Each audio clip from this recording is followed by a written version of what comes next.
¿Cómo el peronismo destruyó Argentina?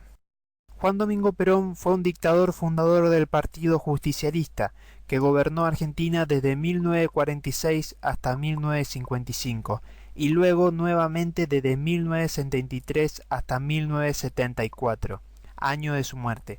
Acá vemos las 10 formas por las cuales este dictador nazi-fascista destruyó Argentina. Aclaración. Todo lo puesto aquí no es más que el 100% verdadero, proviene únicamente de los datos. 1. Para la asunción de Perón en 1946, la deuda argentina era de 3.000 millones de dólares, pero a su destitución en septiembre de 1955, la deuda era de cero, o sea, Argentina era un país sin deuda. Hasta llegó a ser un país acreedor, ya que países como España o Italia le debían a la Argentina. Solamente 2 presidentes argentinos lograron terminar su mandato con cero de deuda: Arturo Illia y Juan Domingo Perón. Entre paréntesis, ambos fueron derrocados por golpes de estado de militares liberales. 2. Perón cerró el Gulag argentino, una cárcel ubicada en Ushuaia donde se violaron los derechos humanos por años en la década infame. En vez de eso, ponía a los presos a trabajar en las cárceles, donde aprendían diferentes tipos de oficios para su reinserción a la sociedad. Un preso tenía 50 tipos de oficios en las cárceles para aprender. Durante la época de Perón, la inseguridad no existía, la droga era casi desconocida. Podemos observar esto en la película de 1952, donde se ven que en las casas no existían las rejas. 3. Durante el año 1974, Argentina obtuvo su mayor grado de industrialización de la historia. Además, obtuvo el récord en la pobreza mínima de la historia. Y además, el poder adquisitivo más grande de la historia. Y además, el récord de desempleo mínimo de la historia argentina. 4. Perón, luego de Carlos Pellegrini, fue el único presidente que tuvo un objetivo claro de industrialización del país, como lo eran los países desarrollados. Tan así que para su llegada, Argentina no fabricaba trenes, ni autos, ni radios, etc. Y estas eran importadas.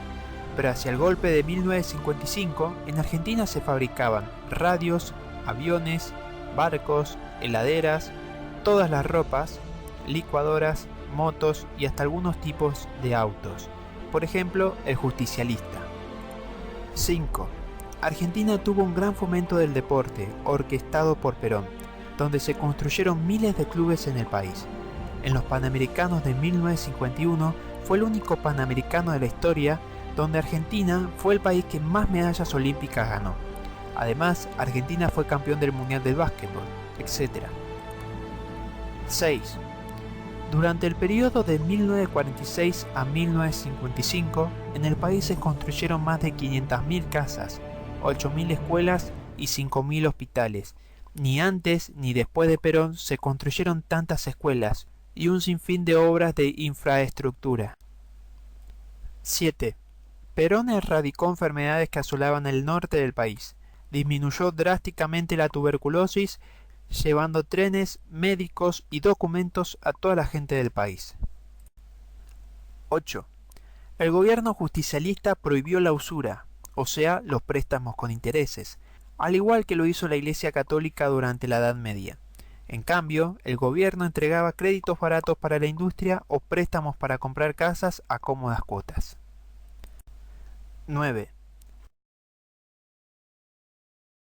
El ejército argentino se calculaba como el quinto ejército más poderoso del mundo para 1947.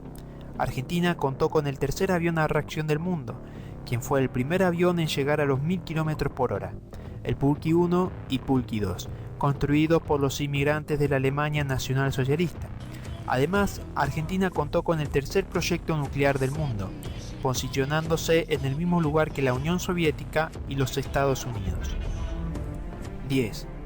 Los trabajadores consiguieron volver a tener los derechos que por ley les correspondían, como la jornada de 8 horas, vacaciones pagas, paga doble por horas extras, derechos que habían sido olvidados durante 13 años de la horrible década infame. Los hombres volvieron al sufragio sin fraude gracias a Perón, las mujeres consiguieron el voto, y todos estos derechos fueron integrados en la Constitución de 1949. Estos 10 puntos fueron cosas que hay que reconocerle a Perón todos, coincidamos o no con él. Y así fue como el dictador fascista ganó todas las elecciones democráticas en las que se postuló, hasta llegó a ser el presidente con más votos de la historia en una elección, en 1973 con un 64% de los votos.